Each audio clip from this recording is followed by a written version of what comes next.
You know that currency about Yes, to sir. change over, so Oh yeah, ain't no better place to nobody to tell you about that than him.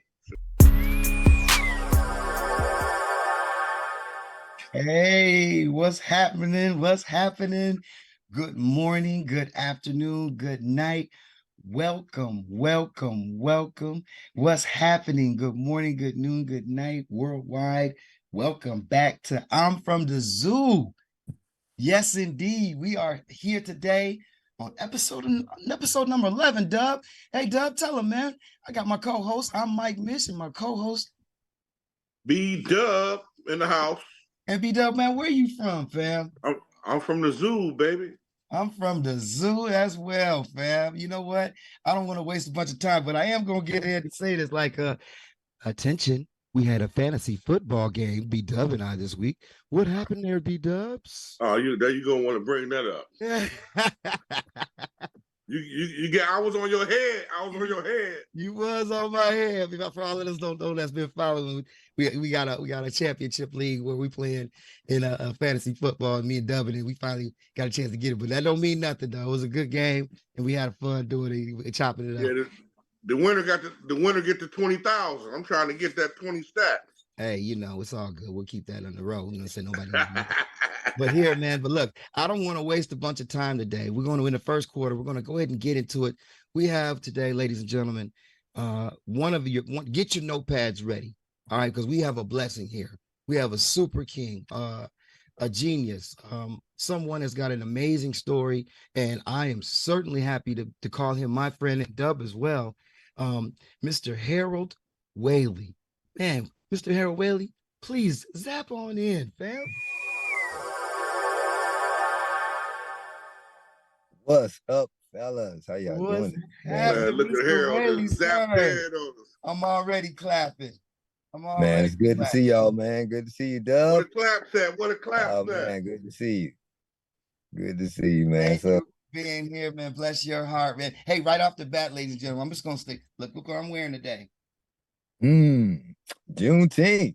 What does that mean to you there, sir, Mr. Whaley, sir? Yes, I know. Man, it means a lot. Go get into it. I know it does. You know what I'm saying? You know what it is? Go get into that. Hey, I'm gonna talk about it right now. We have a Hall of Fame Juneteenth member right on the phone, right off the bat, right here from Ocala, Florida, originally. Right now, Mr. Harold Whaley. Thank you, sir, for being here, brother. Yes, sir, man. Thank you guys for having me, man. I appreciate it, man.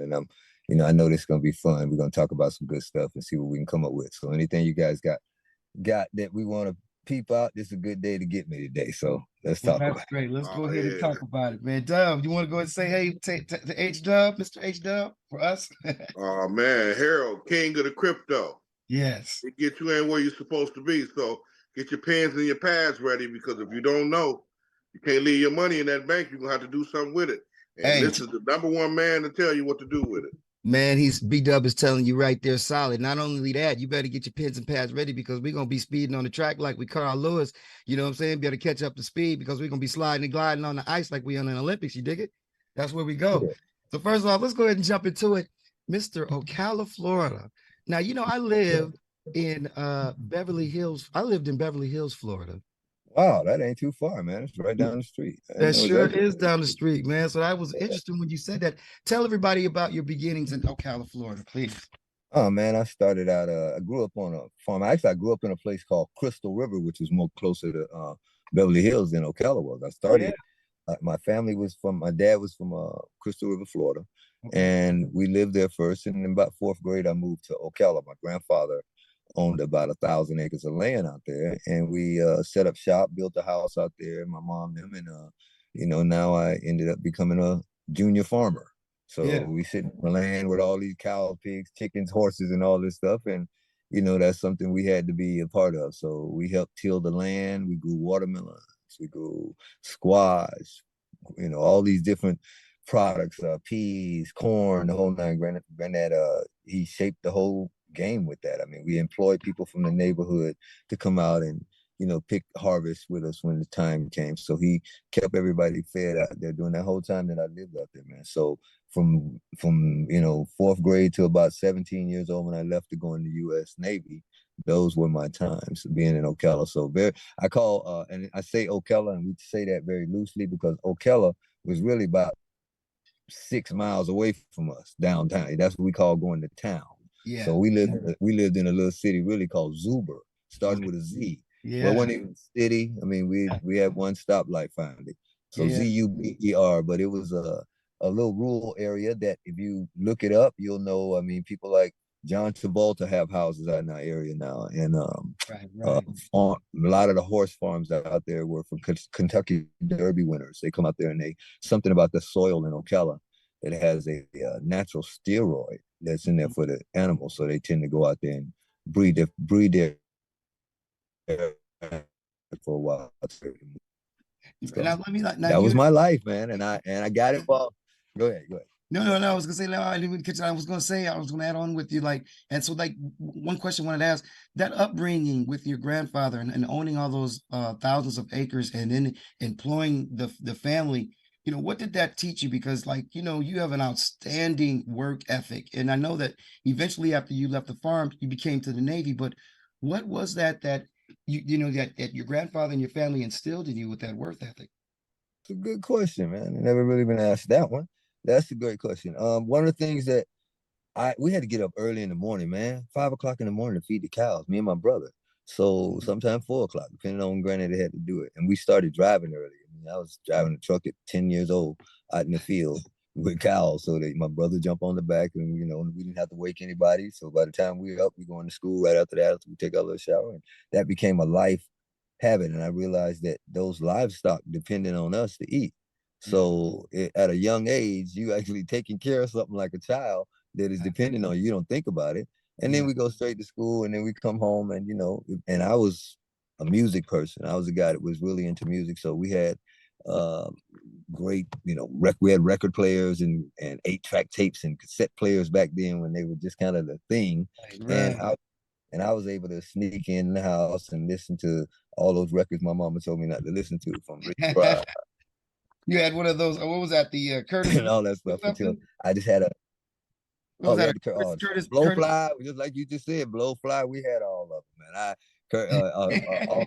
All the ones, Mom's Mabley, Pig Meat Martin, all the ones way back in the all day. the good stuff. So if y'all need to go listen to some of that stuff, I know a lot of you young people listening to us right now have never heard some of these, but look up Pig Meat Martin. Look up Mom's Mabley. Look at some of those guys. Now you said you also said that you grew up. Now I know that you grew up in the church, you know, as like a very great singer as a child. And then I also know that you played the trumpet or the trombone. Trombone, yeah, trombone. You're great at the trombone. Now, did you go to and I don't want to skip over some things. Now, thank you for your answer for the home upbringing. The reason why I asked that is because, like I said, it's going to matter later. And it does matter because you caring for all of that livestock and you cared for something as a child. It seemed like it was embedded into you, caring. Absolutely. I mean, and it kind of led to the fact of how we grew up.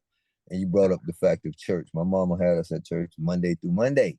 Okay, so we had to, you know, one of those situations. And not that we like being there. I didn't like wasting my time as a kid in church all day with all these old people just saying the same thing. So it was one of those things where I had to find a niche, and my niche was the choir. And I was in the little baby junior choir, and I was 8 years old, 9 years old. Didn't like that. Felt that I could do a little better. I wanted to be in the junior choir with the teenagers. Right. The lady talked my mom into letting me be in the choir. And one thing, my mom was an opera singer. Let me get that out the gap back. My mom was an opera singer in high school, where she sung, because she didn't pursue it, she sung gospel. So I always say she sung opera. Okay. And just in that essence of how her voice was, just first soprano with this incredible voice, I used to feel that the opera thing was a little bit too structured and old for me. So I wanted to try and turn it into my own little thing. So that was why I started kind of just taking what she was doing and flipping it into church and giving myself a little flavor with it. And it led to me being the kid that became the lead singer in all of our choirs, which then led to me having my Sundays taken away because they booked me at 3-4 churches on Sundays. So I'd be going all day long to do that. But it again instilled the work ethic of something that I really wanted to do. Because as I grew older and was really starting to get more into DJing on our little record players and so forth, I started to buy records from the stores and started to direct myself and build a little angle of what I liked and what I didn't like when it came to music. And so when I got into middle school, they didn't have a chorus, and I wanted to be in the chorus, and so they put me in the band, and I had to choose an instrument. So I like that little long thing that you just pull out, and so I was like, give me that thing right there. So I jumped on the trombone, but what the magic was because I was so much wanting to sing, I would sing through my horn. So my voice would my sound was different than any other trombone player in the state of Florida. So once I made it to high school, by my junior year, I was the #1 trombone player in the state of Florida. So, and that they had me, at all these different events, and I'm doing NFL games and all this kind of stuff. And, it was fun, but I was still geared toward this music thing. And by this time I'm DJing. So by DJing, I'm getting records from the store. I loved all the artists on this label called Solar Records. Yes, sir. Solar. You remember that? Back in the day? Wait. I want to get there because I know that you have an extremely great background with Solar Records. I don't even want to talk about that yet. I'm telling you, as a kid, that's the record. I know as a child. I know as a child. That was just what I looked at.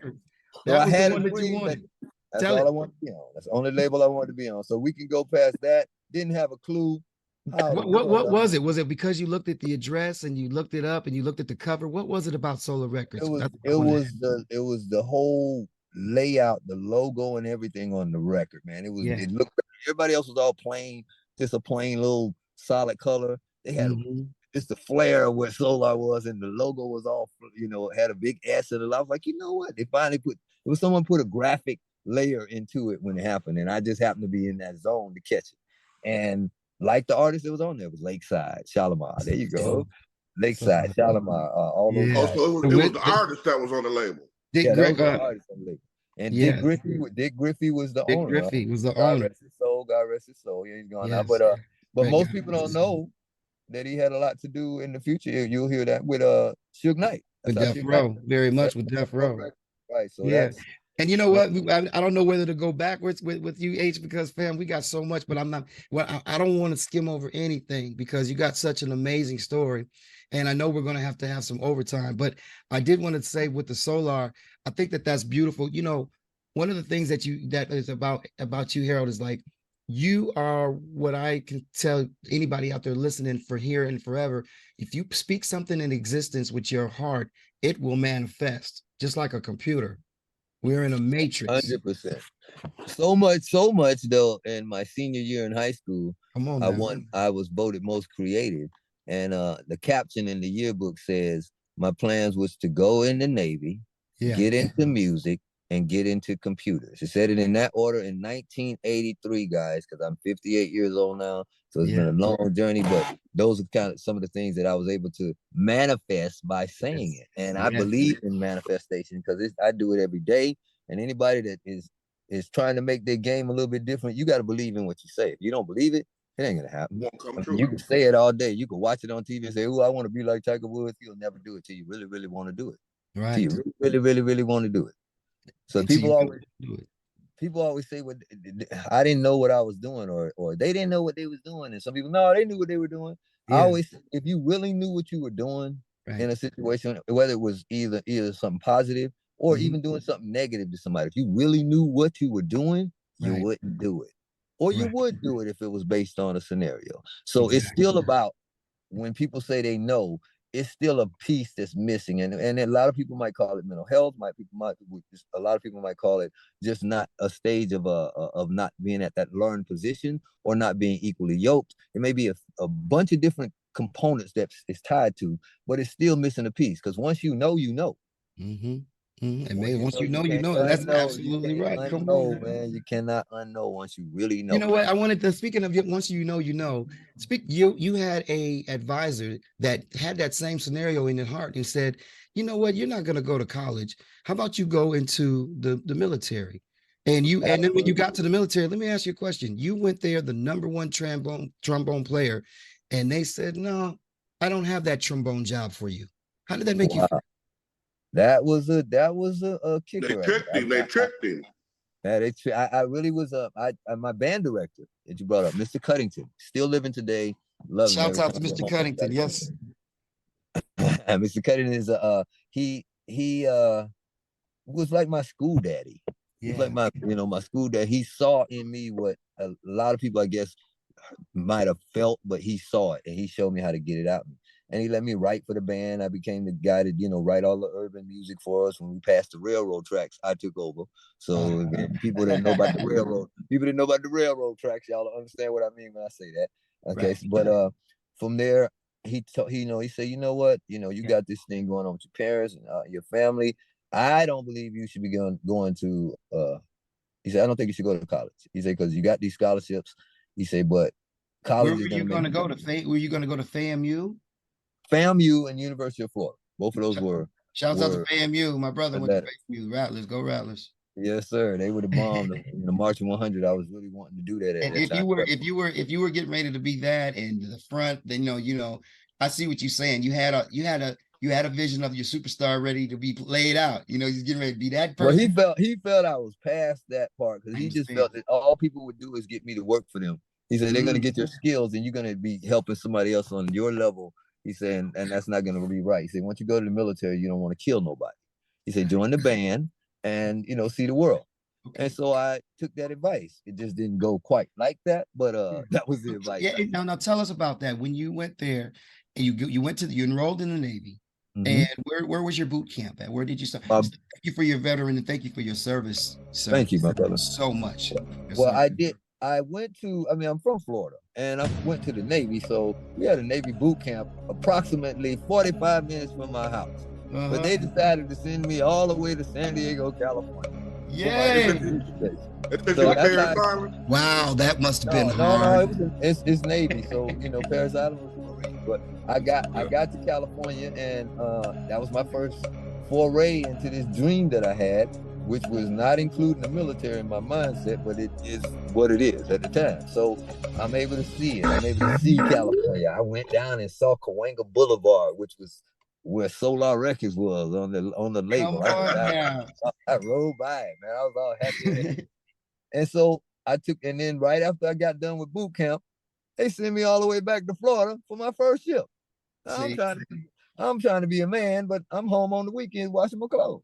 So it was one of them things. So, which was good for me because I think that was a real scenario that I needed to, just based on how I grew up, just to get to the world. God knew what he was doing. He was like, "Yeah, I'm gonna give you a taste of it, but no, get back home so your mama could keep you in line if you do something crazy." Now, what type of job did you have when you were in the military? Well, at the time, I went in to join the Navy band and was told at that moment that a black trombone player was not needed until 1986, and I went in 83. How did that make you feel when you were told that?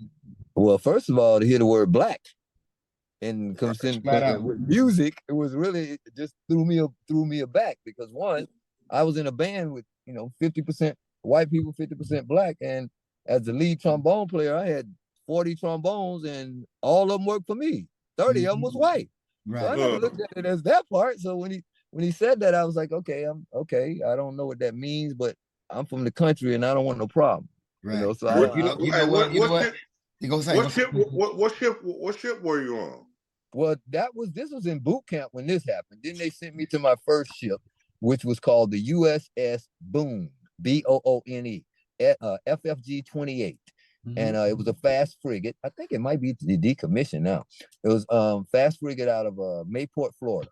So I was on that for 3 years, and then I went to the Independence, the USS Independence, which is a aircraft carrier. So that was a CV. And the only reason are you familiar with the U.S. Constellation? Of course, yeah. Cause we went out on with the Connie a bunch of times. Right? My boy K Love was on that ship. Okay. That's the aircraft carrier, right? Listen. This gonna be a real trip because I've never told this one before. Y'all listen to this story. So I get in the Navy, and my job is they wouldn't let me be a musician, so they sent me to be a bosun mate. I didn't know what that was, but that's the person who paint the side of the ship and clean the side of the ship and do all the janitor job. Okay, if you knew me, I really didn't like getting my fingernails dirty back then. So I had to deal with that. Now I'm about to be a bosun mate, and realize that I'm the littlest guy on the ship because I'm a real slim guy. So they like, your job is we gonna slide you through the anchor hole, and you gonna paint the anchor whenever it need to be painted. Okay, Oh, we'll hold no. on all in the water, but we gonna that was kind of how it went. So first trip, we're on our way to Bahrain. The first big trip we did, was in Bahrain, the Red Sea, over in the Persian Gulf, where you heard that this week, and I mean we're right now in 2023 December. So guys, when y'all listen to this is when this time frame was. But this week in the news, there was a military ship that got a missile shot at it over in the Persian Gulf, exactly where I was. We had to be there. That's where we went. And so during that time frame of being in this position in the Navy, I started traveling over here, but getting off the ship and going to places where I could see what they were doing and music and so forth, but staying military, trying to not be military-fied, but keeping a little bit of my sanity by going to these other places. Well, my job as a bosun mate, it was really hot, man. I didn't like being in that, outside at 130-degree weather when you out in Bahrain. So I saw some guys getting off the ship, and I knew that they told us this was a working place and we weren't supposed to get off the ship. And I saw these guys in line with me this morning eating breakfast. So I asked the dude, how they get off? And he goes, oh, they're OSs. And I said, what's that? He said, operation specialists. They're radar operators. They don't do anything when we hit port because you can't use your radar in port. So they get off every day at 9 o'clock in the morning. And I'm like, what? That's where I'm going right now. So listen to this. So I go upstairs where the place is, and and dude opens the door, and the action almost froze me because it was just, I was like, oh, and I'm trying to look in and see what's going on. It was a black guy. Yeah. And I said, hey man, what y'all doing here? He's like, oh, this is combat, man. This is where we do the war at right here. I said, oh, how can I get in here? And he looked at me, he had paint all over. He said, you got paint all over you, man. You can't come up in here like that. What you doing, man? So right. I said, I'll try, man. Whatever you tell me to do. He said, well, all right, you serious? He said, I'm the only black. You come in here every day and work for me. Say, my name is James West. I'm originally from Kalamazoo. Whoa.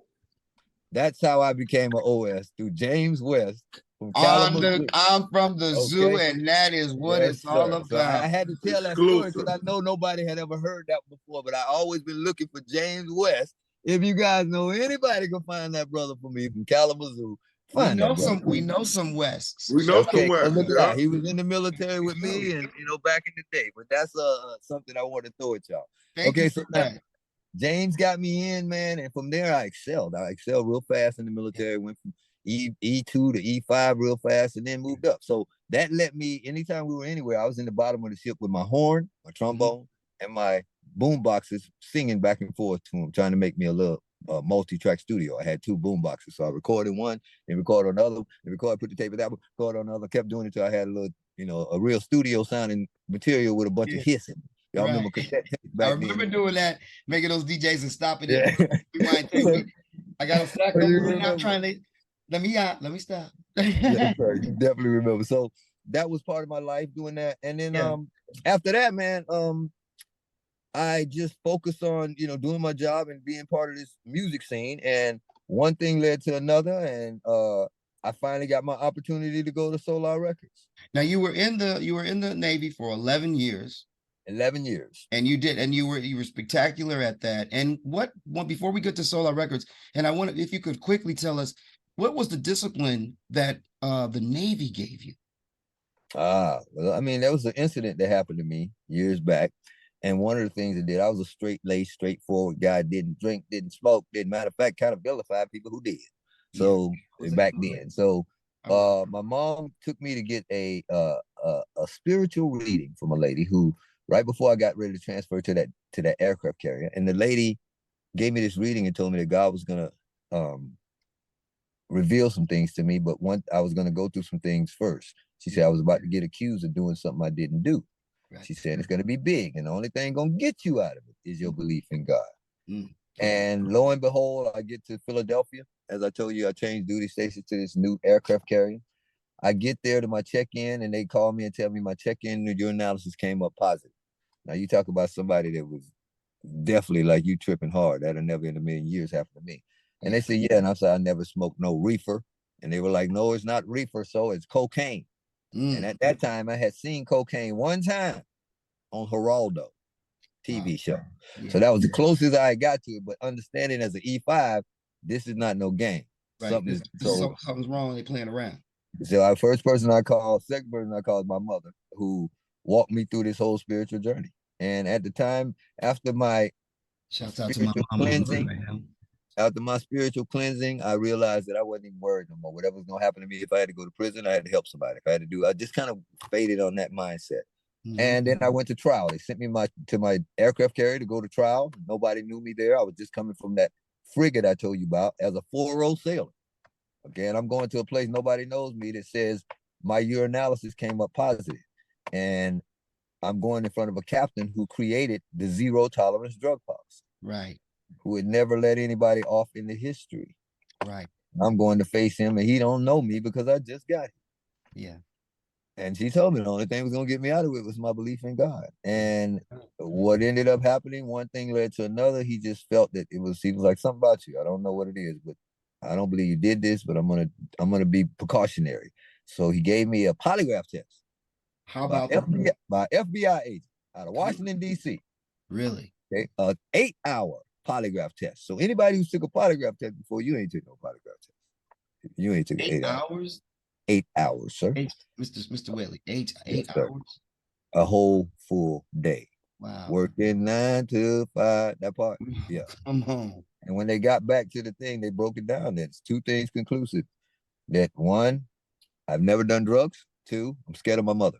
Because they had to ask me a bunch of questions about it. Did you ever lie to your mom? All kind, man, I was in fear during that time frame. But my point is, after that situation, it accelerated my career in the military.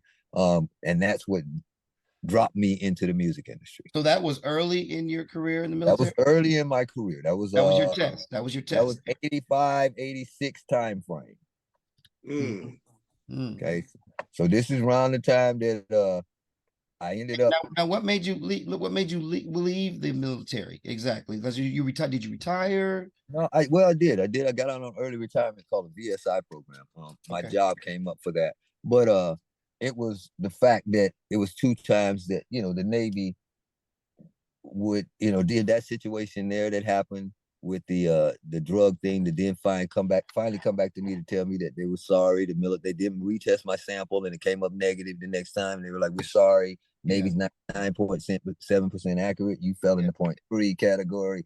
And, I took that in my early stages of my career. And then something else happened later on in life that someone went to them and said something else behind my back. And they found out that wasn't true. But the second time, when they wanted to clear it and make everything okay, I asked to get out. I was like, nah, I'm going to get out now. Y'all don't have my back. Right. So from those experiences, you were like, I've gained enough. I've done enough.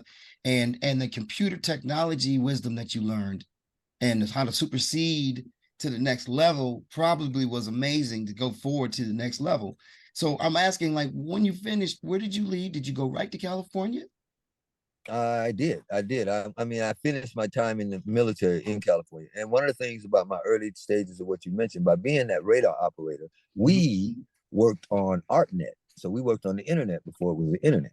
So I had an opportunity to learn about this new stuff coming out here in his early days. And so when the opportunity came where I just told you that to get out on the early retirement, Bill Clinton had just come into office, and Bill Clinton had put this new order out to downsize people who were senior people in the military, and I was one of those people at the time.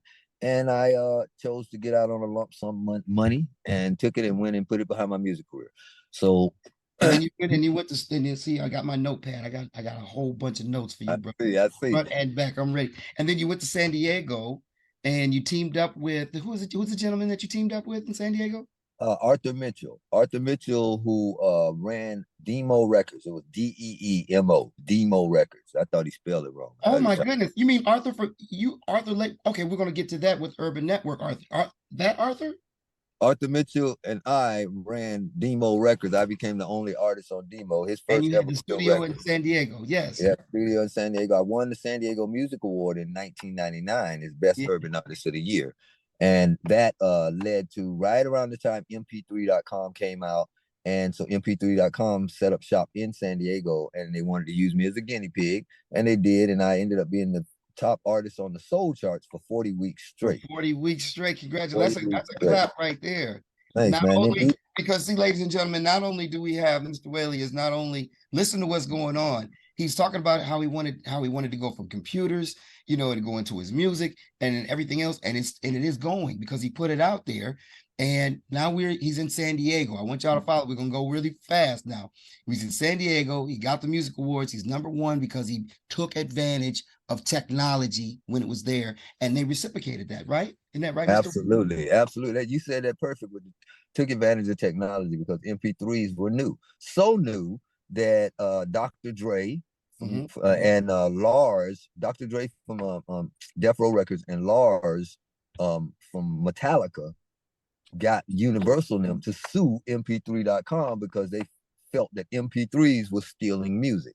They knew ahead of time that was going to cut into their niche of, you know, of having that great music and that CD. And if you remember, I was telling a friend of mine not to cut. That was a real big battle because CDs was loved by people. We didn't see the value of it. And that's also something that you need to recognize too with money. But we'll get to that. Absolutely, absolutely. So watching, but I was one of those early adapters. And I didn't have a problem with moving over to the MP3 layer of digital technology because of my background in the military. I was the guy actually out when and back it up. I was a producer back, ended up getting a producer deal after me and Arthur Mitchell got together and we started working, and I signed with Solar Records. That was my first label deal. So the label I wanted. You eventually got a chance to get with the label that you had loved as a child, right? Vicariously through. How did that deal go down, if you don't mind me asking, bro? Man, it was crazy. I ended up rolling with a friend of mine, a lady named Lisa Sanders. She's out in San Diego too, a real famous folk artist, Black female folk artist. And she took me to one of her thing with women of folk music. And this is when you know who Jewel is. You guys know Superstar Jewel, J-E-W Jewel. And she was a coffee house person. She was playing at the coffee house during that time. So Superstar Jewel, that you guys know now, was during that time. She was at this event that I went to, and there was a guy that heard what me and Arthur was doing. I let him have a CD to hear the music we'd done, and he liked it. He said, "You know what? I got a deal with Sony. I'll give you guys. I don't know nothing about the hip hop side, but I'll make you guys the hip hop side of us." So I took the deal back to Arthur, and Arthur left and went to LA. Came back the next day saying, "I beat that deal with another label, man." I'm like, "What? Whoa. Cool. Who you got?" He said, "I don't know if you know, it's a label called Solar Records." Having no idea that I had been wanting to be on this label since I was 15 years old. Check this out, man. We're right there real quick. We are already at the halftime. Already, man. Dubb, what you say? We're already at the halftime, man. Hey, man, I'm all eyes and ears on this one. I am too, and I'm not even going. He got the gems, man. Shout out to Kiki and the Come Through Network, man. You are tuned in right now on the 11th episode of I'm From the Zoo with our very esteemed and wonderful guest, Mr. Harold Whaley. I'm so happy to call him my friend. B-Dubb, I know he is as well. Now, you got that single. Now I'm going to retrack a little bit. You just, you know, you were from Ocala, Florida. You went to the Navy. All right, you left the Navy in good standings after a bunch of trials and tribulations. You worked with something that's still in the news today. All right, still affected today. You went there, you got a deal with Solar Records, and then all of a sudden, because this is where we're going to start merging in things that you probably didn't even know. Tell us about how you got with Urban Network from there. Well, remember the Solar Records and the Death Row. I was a producer at Death Row at the same time. It was time. Oh yes, let's not skip over that. This is the original Death Row. You could tell us about your, you got a little thing with Suge Knight too, don't you? Yeah. Well, what happened is my friend Kevin Black. Kevin Black was in the Marines, and he was a DJ. And so we all were friends. But once he moved on and he became the head guy over at Death Row with Suge Knight, he was the guy, that was the mouthpiece. Kevin Black was, people were kind of afraid of Suge. So Kevin knew how to, say it with grace and style and get gangster rap music on radio. So that was his whole purpose of doing that. And so Kevin called me and said, "Hey, you want to deal with Death Row?" And we were like, "Y'all want a deal? All right, yeah, we'll take it." It was like that. It wasn't no, extra thing with it. So during that whole murder was the case time frame, we were there, on those projects. And it was a mishap happened. One day I came in and all my equipment was gone, and that was a little problem. So that caused Tell everybody how you handled that problem. Well, Yeah. I mean, like for real. Not tell them I just remembered. I recommend just kind of made people remember I just got out the military. Right. So I was That still might have good. started you to smoking. Still good at shooting straight. So you don't really want to mess with me there. And I don't mess with people. So I'm not giving nobody an opportunity. Tomorrow morning and I let everybody know I was from the country. Yeah. So we had cows that we had to once a year take one out for the purpose of being able to eat all winter. Slaughter. Take it out. Slaughter. I come back in here, everybody's named Bessie the cow. How about that one? We'll see what go down. So I got a mad majority of my equipment back. I didn't get all of it back, but it kind of caused me to not want to play no more Death Row. So I wouldn't either. So you were, because we were bringing your equipment from San Diego to Los Angeles. It was just really that much. Wow. Like we were back and forth because we were from San Diego and working at Death Row with people who were dirty of connections. And plus me, I'm a grown man. Just got out of the military. I'm not looking at a red or blue rag. Are you tripping? It's not what we're doing. I got to save all of y'all. I come from where I got to save everybody to get off of knocking all of y'all off. So I looked at stuff a different way, and it's never been any different. Did you look at that? That made you look at the entertainment industry a lot different right then, didn't it? Really a lot different, because I started watching people take sides. I started watching people who were clannish. I started watching people who wouldn't help you unless you homies with them. And so fast forward, here I go. We started our own studio. Once I got out of the Navy, me and 3 other guys started our own studio in San Diego. And out of that, it was called C4 Productions. C4 Productions, Ike Turner recorded out of there, Richard Dimples Fields when he was alive. I went to see What's Love Got to Do with It with Ike Turner.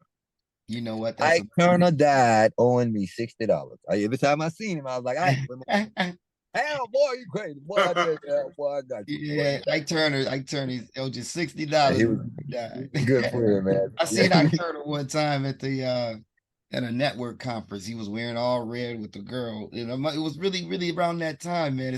Now, Harold, this is where we getting ready to start coming together, where we were in the same places around the same time, brother. Because now tell us, when you left and you transitioned, I'm really interested to know how you got connected with Urban Network, because this is starting to get really big right here with your internet radio and pioneering that type of thing.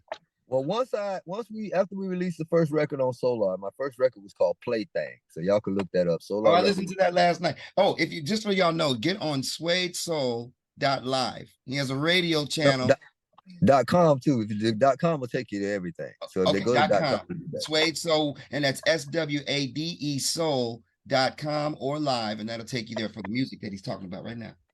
So what ended up happening during the time where we ran into this guy, Arthur Mitchell, who had a label, but he didn't have a production team. And we were a production team. So he was like, hey, could you guys come help me? Blah, blah, blah. And but the only one is the main guy singing. And he was like, what? You can sing? So it kind of started like that. Next thing you know, 10 years later, it's nobody but me and Arthur. Right. So Arthur would take me to Urban Network and buy a booth. Okay, he would buy a booth, and he would always request our booth be right behind the registration desk. And I would be one of them guys because he was the money guy. He knew how to move. Arthur's from Detroit. He made his first $1 million. He made his first $1 million with Rosie Greer, and him walked into Burger King. Were Arthur and Mr. Miller very good friends? I'm gonna get around to that whole relationship. Oh, my bad. Arthur was a spectator at Urban Network like I was in the beginning when he taking me. He's paying $5 to go. We got 5 people. It costs $3,000 to go, and we ain't got but $6,000, so we got to throw the badges over the wall so the other people could get in. It was that kind of them days. We couldn't even stay at the hotel it was at because it was so expensive during that time. It was in the Riviera. We went down the street at the Super 8. Okay, that time, right? And so, but we put my booth. He'd have a booth right there behind Urban Network. And I would be embarrassed because he'd be playing my music, but everybody who got to come in and sign up for a badge got to hear it. I don't care who you are. And so people would come outside and be like, yo, that's you, man. Everybody from Lee Bailey, Radio Scope, I made these crazy relationships with by being behind the booth. Okay. Just so what? And he would always take me to Urban Network on that side of it. And one day I'm at Urban Network, sitting outside, eating a hot dog. I mean, eating a hamburger, and a dude walk up to me with a hot dog in his mouth, like, "Man, why you out here under the gazebo?" Boyz II Men was performing. They had synchronized swimmers in the swimming pool. That's why I remember this. Okay. And dude asked me, "Why you out here with your computer? All these people out here chilling, man." I'm like, "Man, I'm reading up on internet radio. It's getting ready to come soon." And he just stopped and turned around and screamed at Urban Network. And you know, Urban Network is where every major program director, everybody in the country is. "Hey, dude, do internet radio." Boom. I wasn't even finished with the article. Okay. So that led to Urban Network walking up on me going, wait a minute, Harold, you do internet radio? We didn't know this. Right. And I said to myself, if I say yes, I no longer pay that $3,000. Yeah. So I said, yeah, I do. Yeah. So I immediately called the company in the article. Okay. And I was like, look, because Arthur was like, okay, man, we in there. I'm like, we in there? How we in there, man? Come on, Arthur. So Arthur ended up, just so you know, owning Urban Network in the end. Yeah, man. That's crazy. We in there started as that, and I became the digital guy for Urban Network. I went to the company that I was reading that article on. They gave me 2 radio stations. My first morning job was John Amos from Good Times. So Good Time. Yeah, that part. James Evans. He knew everybody, didn't he? Who? Mr. Amos. Oh yeah, he was. Oh, John, yeah, man. I mean, he pioneered that boy. The thing that was so cool about John during that time, because he didn't know technology, and I had to produce his show. Right. So I went with him to buy his first computer, the whole nine. And once I realized after I turned it on, told him to turn it on, a couple of weeks later when I called him to go to work, he didn't remember how to turn it on. So let me get this word right here on the show, and I'm from the zoo. James. That's him. You taught him how to turn on a computer. Not only that, produce this show, man. I mean, we produced this show. We had the show going on for a year. We interviewed so many major people. Denzel, Halle Berry, Paul Mooney, God rest his soul. A lot of good people. And I was blessed to be a part of that whole process doing the beginning.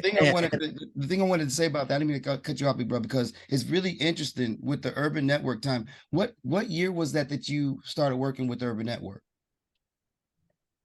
2003, 2004, yeah. Well, okay. I was always there. Was you there from the beginning? Yeah, well, I mean, Urban Network started in 88, so I didn't start going to it till about 92. Because when I was at SJS Urban Entertainment, which was SJS, we were the radio syndication.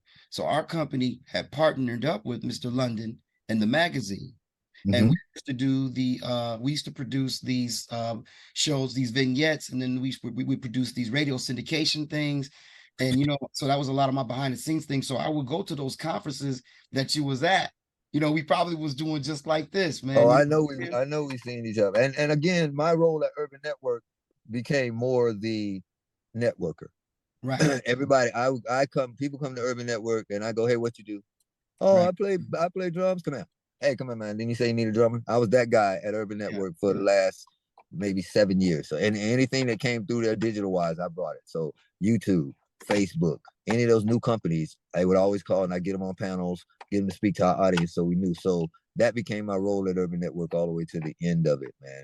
And one thing I wanted to tell everybody out there in this world about this gentleman, Mr. Whaley, is that his heart is so giving, and a lot of people, he's so smart that everything that he says is value. It's worth something. So you know what I'm saying? It's worth something. So I don't want nobody out there to ever think that we just taking any of this for a grain of salt, because we're not, because we appreciate his time and his knowledge. And he's helped thousands and thousands of artists right to this day, famous people behind the scenes. You want to talk about the glue? That's Mr. Whaley right there. Look at that great basketball design. And we're going to get to that right now, because a lot of y'all don't know that this Mr. Whaley is also the president of Abagale TV. And we're going to definitely get there, because through your relationships working, you and I both helped Destiny's Child when they got started. Yeah, they got, about but we brushed them off and cleaned them up and gave them the wow factor. But Yeah, Urban Network, that's what happened. Everybody walk in the door, we brush them up, throw just them out there. not to just alienate them. It was a lot of people that we had a pleasure to do in the process. You know, Absolutely. technology was so young. I was the young kid that always used to have a camera when I was in junior high, the video camera. So a lot of our stories are really similar because I wasn't afraid to take advantage of technology. And since I met you 3 years ago, man, I'm off the roof doing this and that. And I so want to thank you. You know what I'm saying? I'm trying to break bread the best way I can right now to this day with you, brother. You know what I'm saying? I love No, I appreciate you, your brother. energy and what you do. And I know that I don't be giving out none of my hookups on either way. And Dubb is somebody that I love, and you're somebody I love. And when I can put you guys together, you guys got together about these. Yeah, you put us together. You put us together, and me and Dubb done hung out so much. Shoot, he like my little brother. So it's that kind of thing. And I know we're just going because we're gonna have to get some overtime because I want to know how you transitioned from the urban network, or take your time how you want to get there. But I want to talk about basketball. I want to talk about crypto. I want to talk about Bitcoin and how you didn't you buy thousands and thousands of Bitcoin just to buy some music when you were doing this process, buying equipment or something? Well, it wasn't thousands and thousands then. It was pennies and pennies, but or even hundreds and hundreds, but it just equaled out to thousands and thousands after that. But my point is I got involved in because again, I was always a first adapter on stuff that I feel that was next level, and anything, especially once I looked at the music industry, started getting in, being the guy at Urban Network, it was my job to be able to look to see what's next, because if not, who was that person that screamed, "Hey, this guy does internet radio"? Do you remember who that was? I still don't know to this day, bro. That's a good point, man. I recognize you just brought that out. I wish I knew who did that. Now to do that, because that right there was the emotion in the air for you. It was, dude. I never thought about it till you just said it like that. Wow. I told that story a bunch of times and never thought about who that guy was, bro. Wow. So, but what ended up happening after the Urban Network situation and having to keep my ears to the ground technology, I started slowly moving into different things. Because I was building websites, I did Soul Train's first website. I did Chico DeBar's first website. Les Brown, hold on, you say Soul Train? Yeah. Soul Train, the television show. Don Cornelius, man. How did you meet Don Cornelius? Rest his soul. Well, it was a guy named Eric. Eric was the guy that was Don Cornelius' manager handler for Soul Train.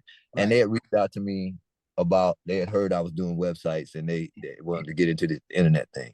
So I came to meet with Don, sat there 2 hours. At the time I'm doing a radio station out of San Diego. I'm doing their webpage. I'm making about $5,000 a month. So I go to Don to break this down on how much work this is, what we're doing. And he was like, I don't think that inner thing gonna be doing that. I don't believe in that thing. I tell you what I'll do, Harry. I'll give you $250 for this website. I was like, $250? The hosting was all right, Don. So I took the money, man. You see, now you were there available to let somebody name the price for something that you probably would have gave for game away. Oh, it was 10 times that amount. No I was paying more for the hosting. So I had to pay more for the hosting, and then it was Soul Train. So I had to make it. World is not what you know, is who you know, and who you know what they know. Come on. No, I always say it's not even who you know, it's who know you. Because if they don't know your back, you just right somebody. And I know somebody. Say that again now. Say that again. Remember that. If they don't know you back, remember you run around here as a fan. That's why our show's got the flavor forever. You dig it? So one of the things that led to that, I got involved with, because I was buying, doing a lot of stuff on the internet. I was buying a lot of programs like Photoshop and all those, but I didn't want to spend $500. I'd go buy them on the dark web. The dark web, but you had to have Bitcoin back then, and I didn't know what that was, but I'd buy $20, $30, $40 every time I do it, till I had these extra. Bitcoin was 10,000 Bitcoin for a nickel during this time, guys. What kind of computer did you have then? You could use a regular computer back then. You didn't need no fast nothing. That didn't start happening until around about 2012. Okay, but like I said, I got in 2009 is when Bitcoin got in. I came in 2004 on the metaverse. So it wasn't called a metaverse, it was called virtual worlds. I got involved in a company. And Arthur Mitchell, came to me and said, "Hey, I'm at a real estate convention. So, lady stand up here saying she made $1 million selling virtual real estate. What is that?" I'm like, "I don't know, but I'm about to find out." So when I looked at it, I saw it was a video game, and I'm not a video game guy. Okay. And I'm like, I don't play games. Then I thought about it for a second. I was like, and I don't play games. So I jumped in it with 2 feet.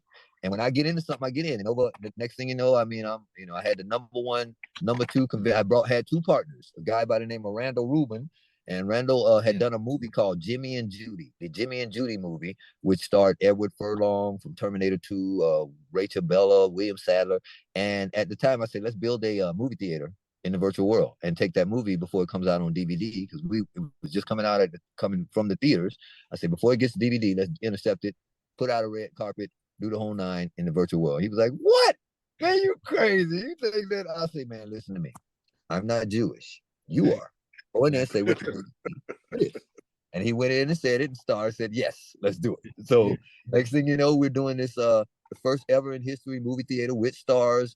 We brought the actors in. They talked to the audience about what they were doing, feeling, thinking with the movie. Stars pushed the button to start the movie. Stars pushed the button to stop the movie. So first time it ever been done, and I'm a guy that stick and move. Once I do it, I go teach it. So spoke a lot of film festivals to that nature, teaching that kind of stuff. Moved on from there, okay, and crypto came out in 2009. Like I explained, I had to get in all these things, and didn't realize it was going to be as big till around about 2012. And that's because I was losing every one of those wallets. I told you I was spending $50, $60 in. Yeah. I forgot the little numbers to them. I just go spend more money, not knowing, because we collected it up, and I lost about 700 million in that go. Yeah, I was thinking about some of that bit. I remember when I bought some Bitcoin, I ordered a pizza or something silly online with some Bitcoins. So I had to buy it. So I think I bought like $10 worth of Bitcoin and forgot about it. And I was like, man, if I could just find that little thing right now. Yeah, brother. And I wrote that thing down, so it would be worth it. And I didn't know about writing it down back then. Okay, now you get, man, please. I'm hard wallet, cold wallets, everything you can think of now. But point blank, it was a learning situation to learn at that early in the game. So fast forward. Man, I'm so sad. I'm so sad we can't even really get into it like we do right there about that. Go ahead. Go ahead. Finish up. Fast forward. You're right. Fast forward. I got involved in building crypto, so I started that. I got involved in NFTs real heavy. I did Anthony Hamilton, the recording artist. I did his first NFT, and we did a we did a NFT for Tom Brady when he first retired, for his famed photographer Mark Rota, and that led me getting into really heavy into the AI space. So before we roll here, and Dubb gonna be so mad at me. We always, and seem like on all of your interviews, how did you get over the basketball? Because the basketball is really important as well. It is. In the Bahamas, because you got so much great stuff. And I'm trying to get it all in for you. I'm trying to. I know. During the time of coming off of Urban Network, I was doing my own conferences there called the New CD. And Spider D, old school hip hop rapper, and Freedom Williams from CNC Music Factory. Everybody dance now. They called me, and they had a team in Atlanta. Okay, so they had at the time they had a team in Atlanta, the Atlanta Crump from the ABA, the American Basketball Association. So they called me and asked me. They were like, "Look, ABA needs you." I'm like, "Man, I don't play." Freedom Williams had a team. He had a team. Freedom and Spider D, old school hip hop rapper. Spider D from Atlanta and Spin. Okay, that's great. They had a team. Okay. They had a team. Okay, and they talked me into getting in the ABA, and one thing led to another. Me and the owner, Joe Newman, became kind of like-minded, because he is the first marketing director for Colonel Sanders from Kentucky Fried Chicken. Wow, I didn't know that. Yeah, so I tell people that man got white man chicken in black people neighborhoods and left the white man on the box, still in the neighborhood, and we still go by it like crazy. And we won't buy it. We won't take Lucretia chicken to the barbecue, but we'll take some Kentucky Fried Chicken.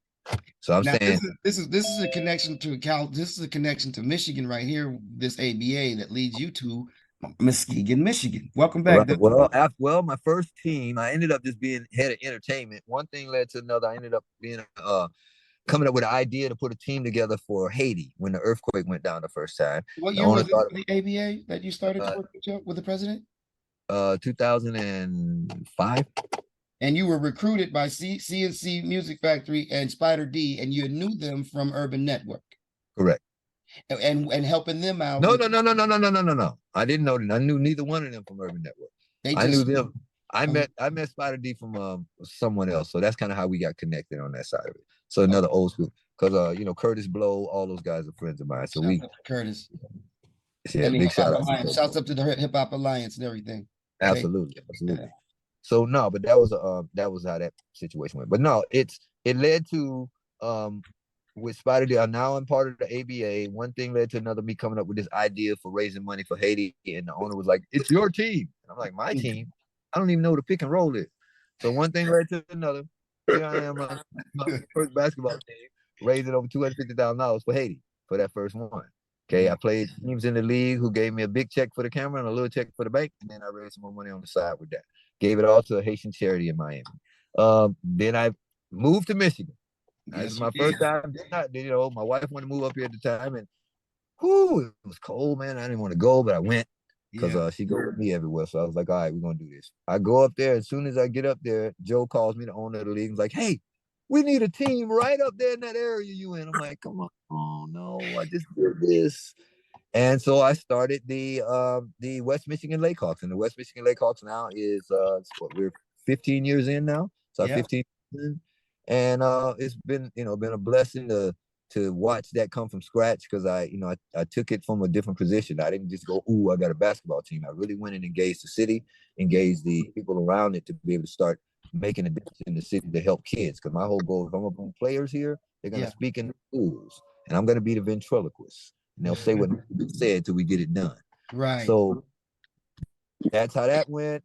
ABA owned a few teams. After that, I owned the Tulsa Twisters. That went where it went, and after the Twisters, I started ABA Gold with the league, where that was our pro version of the league, 3-on-3.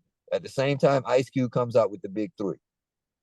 Okay, so that's a whole nother story that we'll get into another time or something. But oh my God, there's so many stories now. So I'm saying that because your involvement with the ABA has definitely transitioned absolutely. You know, now you're at that level where you and the president of the league are like hand in hand in glue. And I understand that you're working on building your own arenas.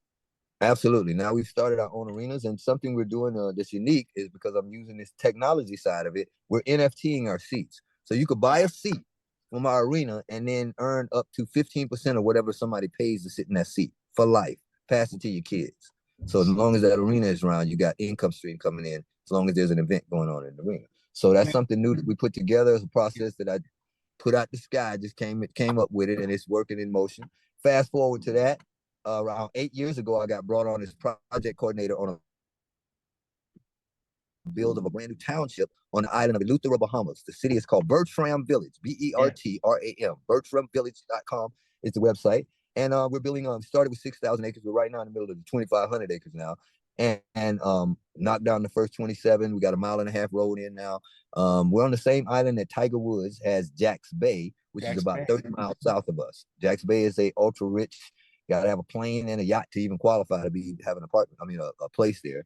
And Disney is at the southern tip of the island right now, building a 751-acre cruise port resort to drop the passengers off instead of having to drop them off in Nassau, which is still considered one of the most dangerous ports in the world.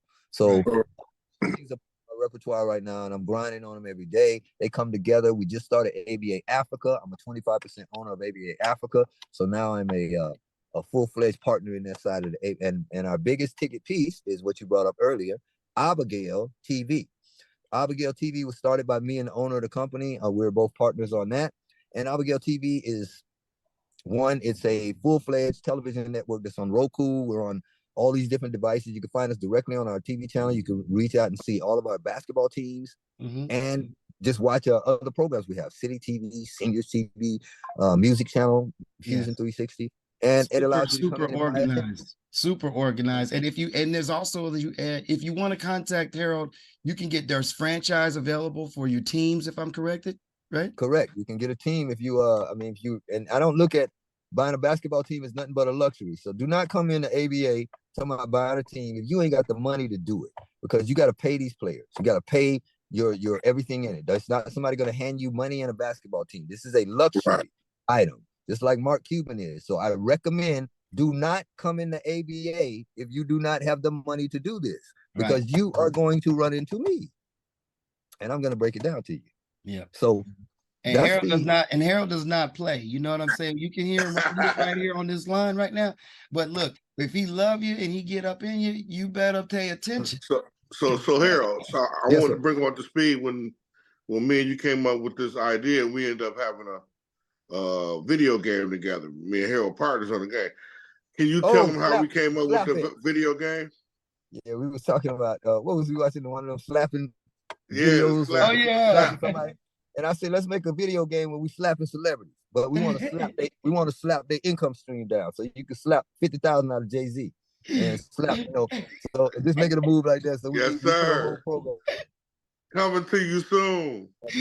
Hey, speaking of that, let me jump out the way because this is a super important because it's so much, Harold. We're gonna have to have you come back in 2024 because I don't want to get past it. But this right here is changing the world. Absolutely. You are a pioneer of that. And what people don't realize right now, like you mentioned Curtis Blow, you mentioned Snoop Dogg, you mentioned Beyonce. These people seek Mr. Whaley on a daily basis, on a continuous basis about his knowledge for the game. All of those people you mentioned have NFTs in the game too. This is what you just saying. I mean, Snoop Dogg has a massive amount. He's got property, all that. I mean, the property next door to Snoop Dogg's virtual house went for $480,000. Virtual land. Y'all now, what is that? Is that the virtual? Wow. Oh that was in Decentraland. No, Sandbox. I think that's in Sandbox. Yeah, that happened. So ladies, so we were right. So we're right here. So you still involved with Abagale Television so much, so powerful. You were saying don't play around if you want to come into that because you're going to run into Harold. And he's the one that takes. You're gonna have to act properly because again, we're providing TV, providing all the things to put you out to the world, and I'm not going to let you sink my battleship. No, it's not gonna happen. So everybody involved, I'm talking about when you come in, you got to think of everything on the sports side. Commentators, you got to think of paying your players, uniforms, all those things. We don't give those to you. We allow you to play as an ABA member. We're not like a franchise like the NBA. We're a membership. So when you come in to pay this membership, you follow the rules. You do all the things that happen to it. And you can qualify for some of these things. We're doing an ABA video game right now. And this is the first game we've ever had in the video game side. So come on back. Oh, H dropped the science to you, don't he? He's dropping so much science, man. We got a little thing, but you know what? He's got the basketball. Abagale TV, all right. He's won from the Navy. He's gone from Urban Network, which I know very well. It was early in my career, Dubb, when I was in New York City. You know what I'm saying? And then shouts up to Dorian, my man Dorian. Let me see if we can get him to start all over. And see if I can get H on the line really quick here. He probably just gonna call right back. Like I did, it dropped on me too as well. Yeah. But yeah, H is for everybody out there, he's special. He's like an angel. Here he comes. You wouldn't think that. No, he's a person that you're absolutely right, Dubb. He's a person that gives his time. And the reason why I wore this Juneteenth shirt. Yeah, we didn't even get into that. Sheila Jackson Lee gave him an award for that's right, he's in the Hall of Fame. Are you there? Are you there, brother? I am back, brother.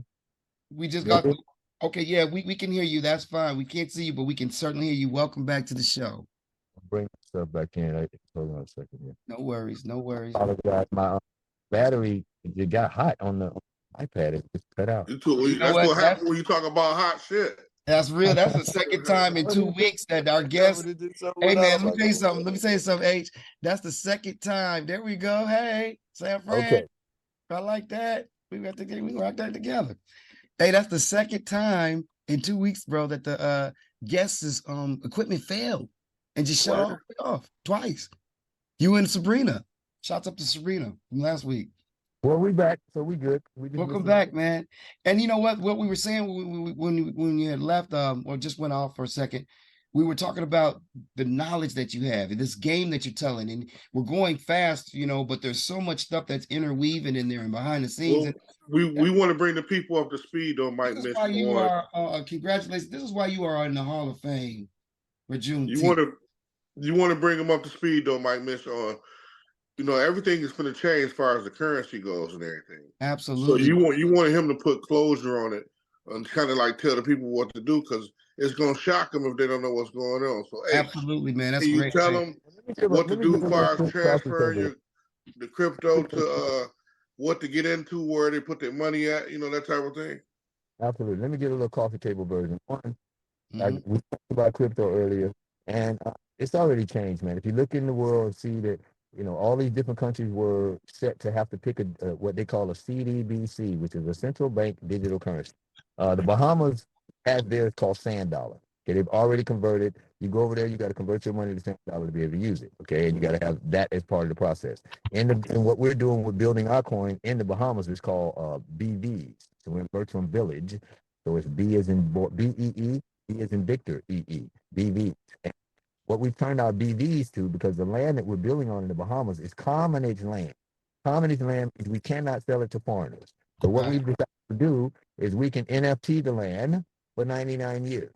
And because of the fact that when they came to me and said, we do not want people to come here, hell, it's going to be a problem in 10 years, I had to figure a way. So I've set and adjusted the NFTs to start the first one, a 10-year NFT. And it gets renewed based on if you're doing the right thing. If not, it won't. So that's one of the key pieces that keeps if they're doing stuff, we're helping the people there, because this whole area is for the people. This is not for the tourists. This is for Bahamas having a city, because they don't get to go to those casinos you guys see over there that they do unless they work there. They can't even attend the casino right in their own country where people over there spending money. They can't be a part of it. Because it's part of the British British Commonwealth, correct? No, they separated, but they still follow British Commonwealth rules. Okay. They separated, but they've been separated since 1976. Okay. Yeah. I'm sorry. We still need to have him kind of like finish real quick. Let's go to one overtime. Let's have Ace kind of put closure on what to do with your money, because we still didn't get that done. So Ace, can you tell the people out there that's listening what we can do to transfer your money? Well, the banks have already set it up. So we are already using Fed now. They've already put it in the system with all the merchants already. So you guys are already using crypto. You don't know it. Go to Bank America and find out that they're getting ready to not take cash anywhere again. And there'll only be tellers in the banks in a few minutes. So what does that mean? Is everybody switched over to digital money. Okay, that means that your money that you have in the bank is still worth what it's worth, but it's worth in digital money now.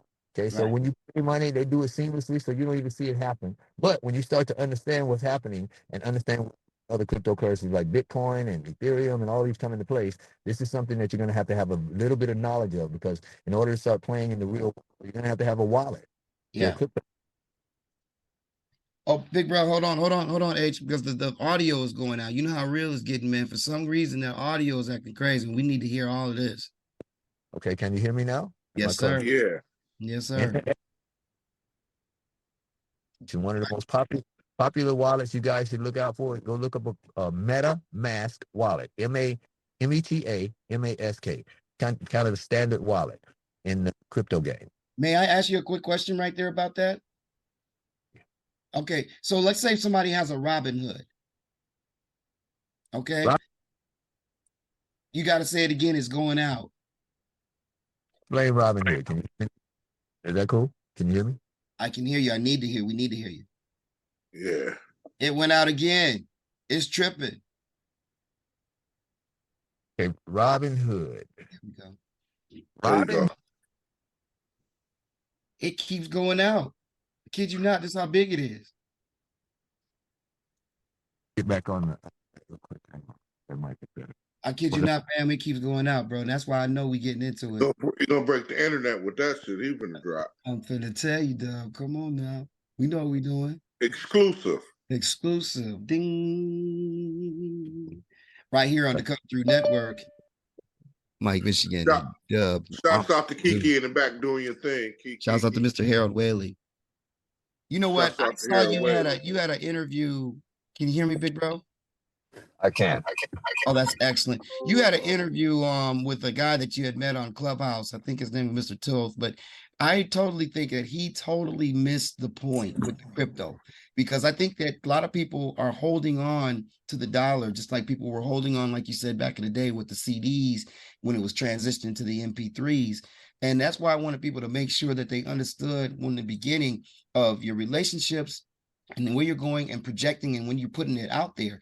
And please talk about the Robinhood and Well, what. Robinhood, Coinbase, let me get the main ones. Cash App, all those guys that allow you to put cash and stuff into crypto are KYCs. So by being KYCs, they are not part of the decentralized platform. Okay, they are by dabbling in it, but again, they can shut your money down. When you're in a If you have money in decentralized these right now, we should move this money immediately to a MetaMask.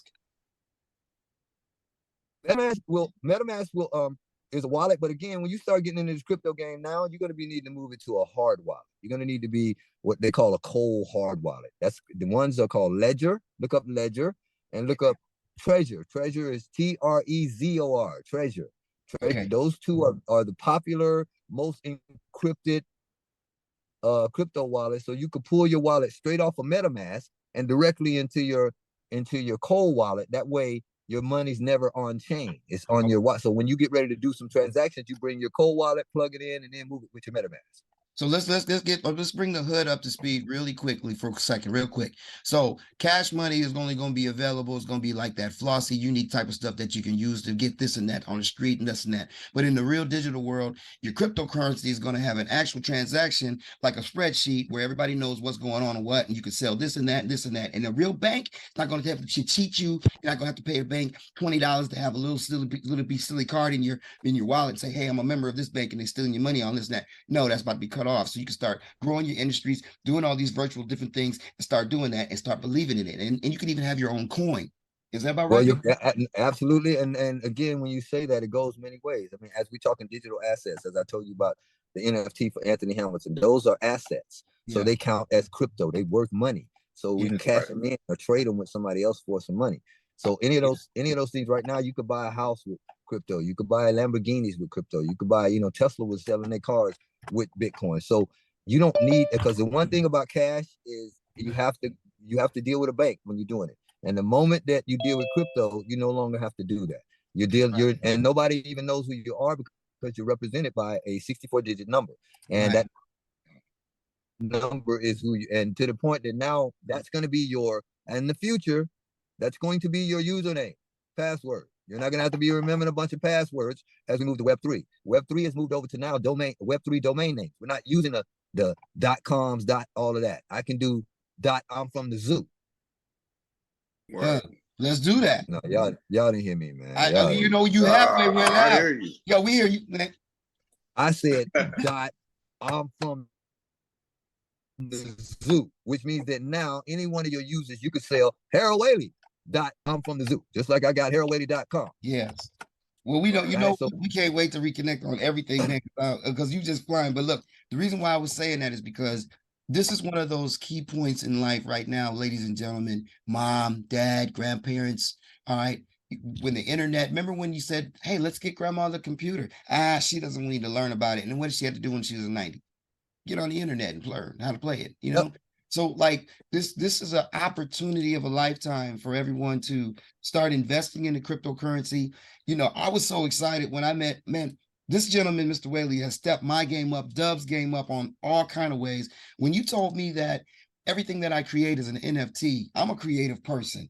So pizza delivery became an NFT. All the music, what you've shared with me, I'm so thankful.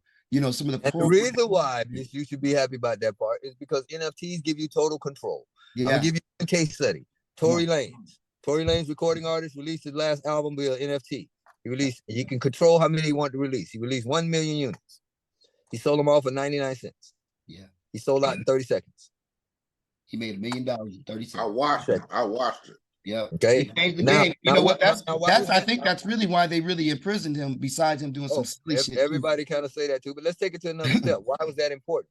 That NFT he built also has a royalty rate built inside of it that he put in there, a percentage. He put a 25% royalty rate inside of that, meaning that if anybody resells that NFT, and they've done it many times over, he makes 25% of that sale automatically. He ought to see them on whatever level it goes. So if he sold this, so if they resold that for $1, he still got a quarter, and they got 75 cents out of it. Well, I watched several people sell it for over 50,000. Wow. Wow. Several. Okay, 12,000 here. Because again, one guy just bought 10,000 of them. Mm. So that he can send out and sell them to other people for the price.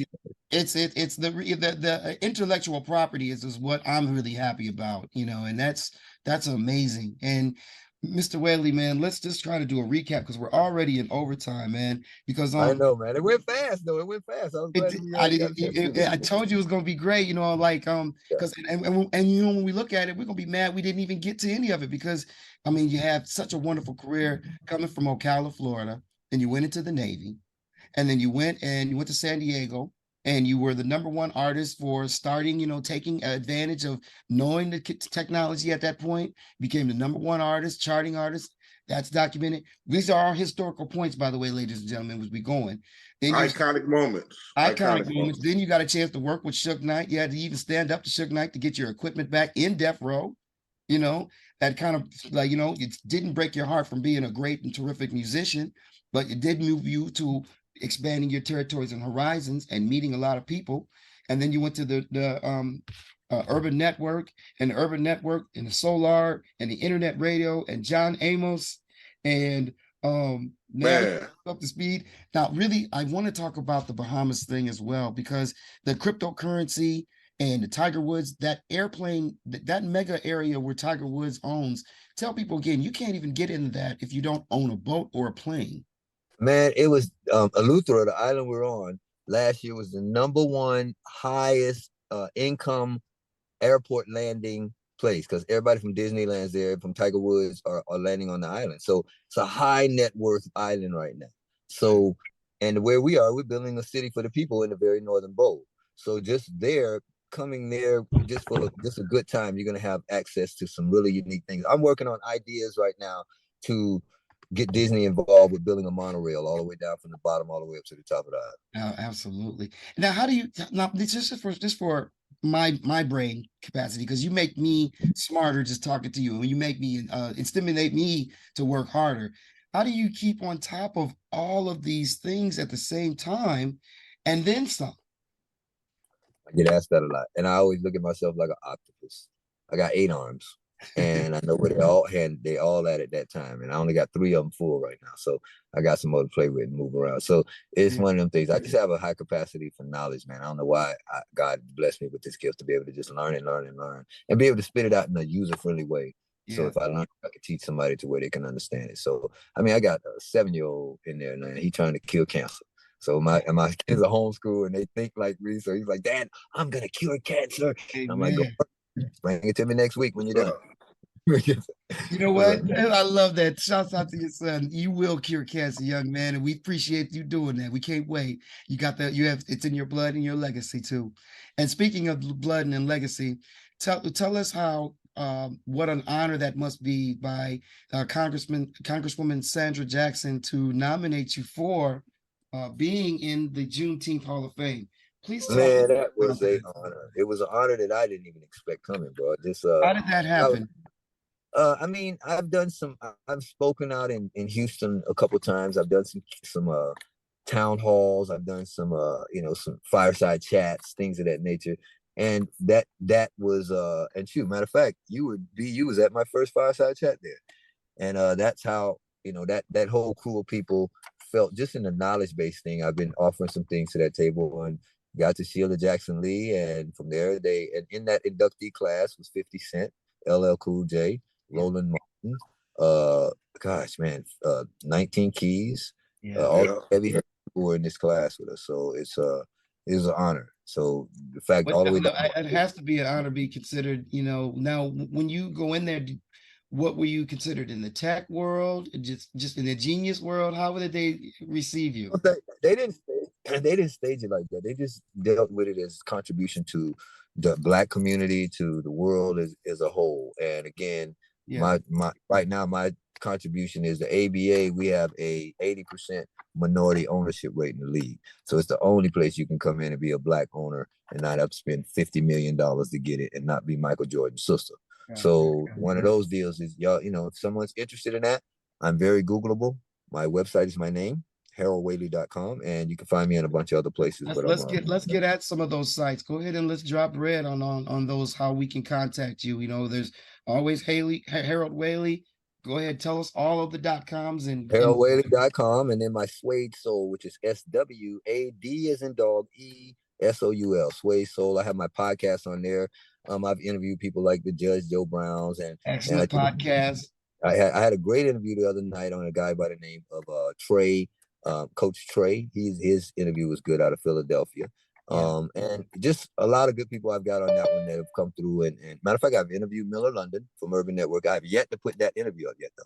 So you know, I listened to that Judge Joe Brown one and a couple of them, man. You know, and that was very. You mean to tell me? You got some great interviews, man. Like, and your music is dynamite. You know, I want to give you your flowers, man. You know, I want to shout out to Dorian, because Dorian reconnected us back, even though we might have ran into each other 20-some years ago through the Urban Network things. Yes. Shout out to Dorian, man, because, you know. Shout out, D. Big D. Shout out, D. You know what I'm saying? Because he's a big part of it, man. And H, man, you know, if we don't get it all in the day, you have got I'll be glad to come back, man, whenever you guys invite me. I appreciate that, big dog. We want you to be able to share and this. by that time, I've got, because again, it's a lot of stuff I want to talk about. I haven't touched AI, and I think it's so important for the Black community or anybody listening when it comes to being able to be fair to be involved in this, because AI. Let's talk about AI, because, like, you know, I'm actually, look, I want to say this can I say this for a Black person's mind, to be straight direct to you? AI feels like it's cheating, but it's fun cheating, and in a way that, because I'm so I'm going to say it my way, I'm so creative that I love it. I feel like I'm a workaholic, so I look up, I'm like, I done used all my credits. So you feel like you feel me? When a recording studio, when you go in there and get in front of a microphone that has a digital setting, do you feel that's cheating? No.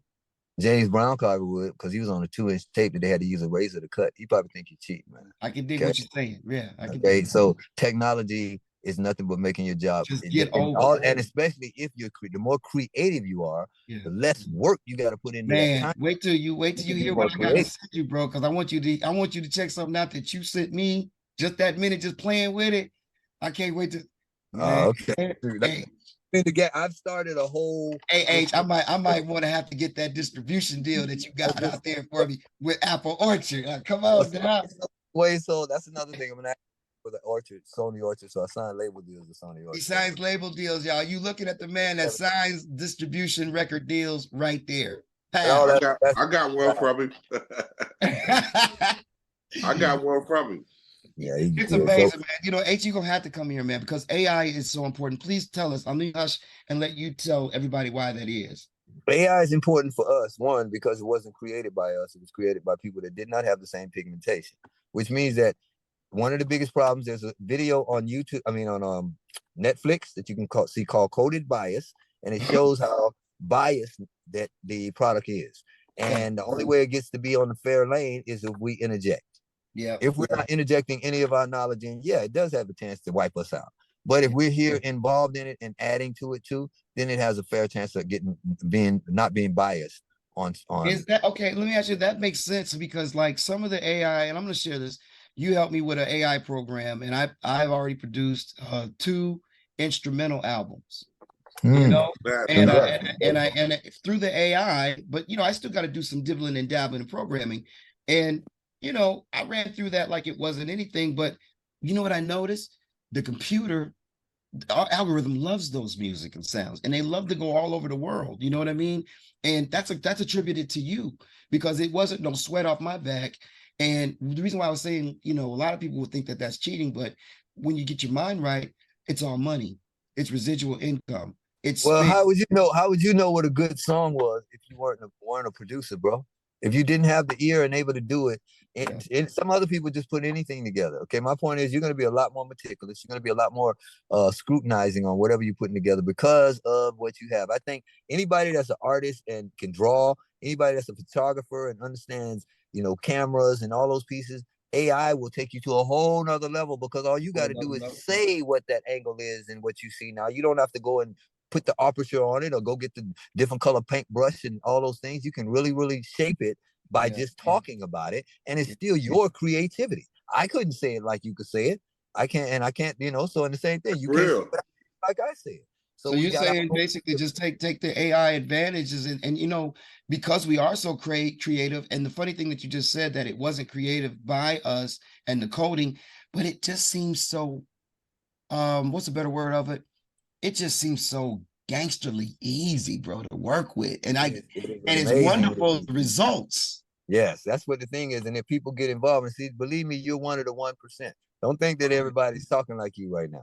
Yeah, bro, man, I can't wait I to let talk you to a hear lot this. of people and they don't know nothing about this. So my point is, y'all can get in touch with me. I have Yeah, a course. I have yeah. ways that I can train you guys get in here.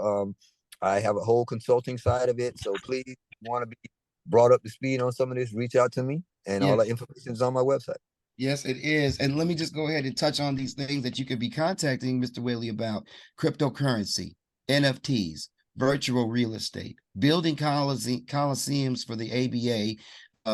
You can also talk to him about jobs, the MetaMask, Jack's Bay. You can talk to him about the Bahamas, how to invest in that. So many different things that he has available. Suede Soul Live. You can even send your music there.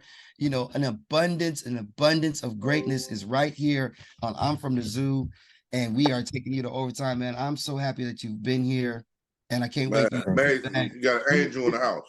Man, you're one of my favorite people, H. For real, I Mr. appreciate that, Yeah. man. That makes me feel good, man. Thank you. Y'all know y'all my boys. So I know, yeah. man, but you had called me on my birthday, and remember I was telling you I was going through that crazy, you know, wherever I was, Yeah. and we had lost contact for a little bit, and I didn't have your number, and man, my game slowed down. That's all. Yeah. I mean, I'm gonna keep it real with you, y'all. You know, sometimes God is so good.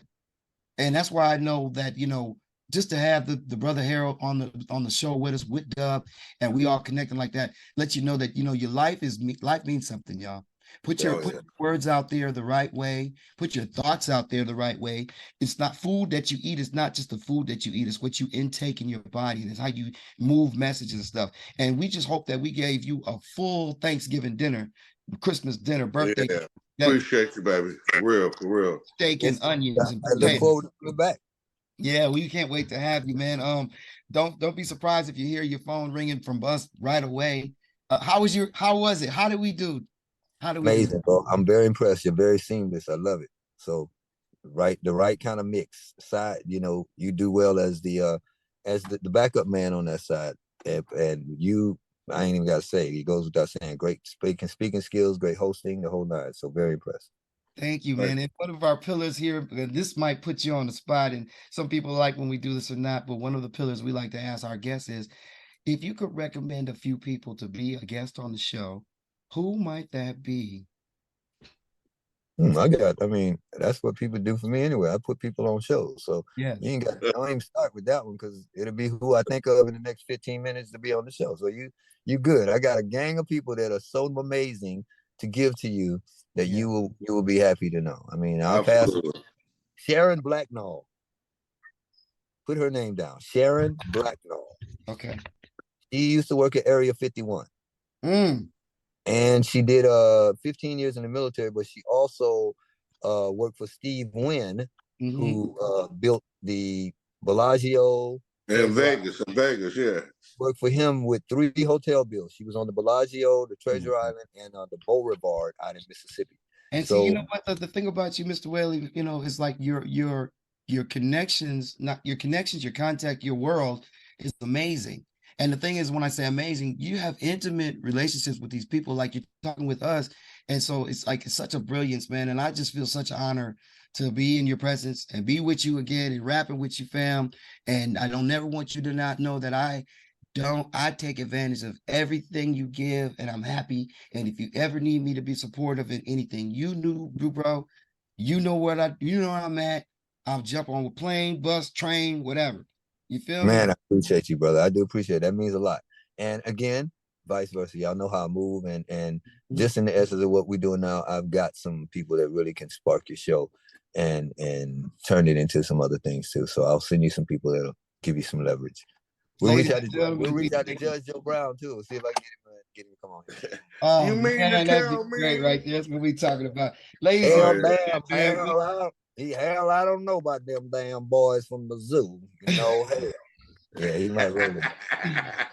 Come on, Judge Joe. You We'll can come get it on the there. show. You're more We'll than get it. welcome to come on the show and chop it up with us, man. I'm sure we're gonna find some way or another to excite the crowd with you on the horn with us. Absolutely, Hey, man. we gotta have you back, man, because we appreciate your work ethic that you came from Ocala, Florida, bringing from them humble beginnings and your spirit that you give to the world and that you still give to the world and to the entertainment company and the business as a whole and to the world, man. And congratulations to you for being inducted into the Juneteenth Hall of Fame. It's Thank you, man. I appreciate that so well much, man. deserved. You're a wonderful person. Dubb, you got anything to add on right there before we go ahead and roll out? That man, an angel. And man is an angel. This is the That's 11 all I show can number tell you. 11. We are deep in 4 overtime. Hey, y'all, check us out on YouTube. We have it right there. I'm from the Zoo YouTube podcast. All you got to do is put it in I'm from the Zoo podcast. I'm excited to say in 2024, we're going to have a merchandise line coming out for ourselves. Isn't that right, Dubb? Yes, sir. You know what I'm saying? So you're gonna have that, and then probably before we get done talking to Mr. H, Mr. Harold, you're gonna see a whole nother game we're gonna be upgrading. So right now we're about to check out. Hey man, Mr. Whaley, thank you so much for being a guest here. Thank you, H. This is Harold Whaley, and I want to say I'm from the Zoo. We hate to go from here, and we'll see you next time. We out. Thank you. We love it. Thank you, Mr. Whaley. Thank you, D-Double. I'll let you.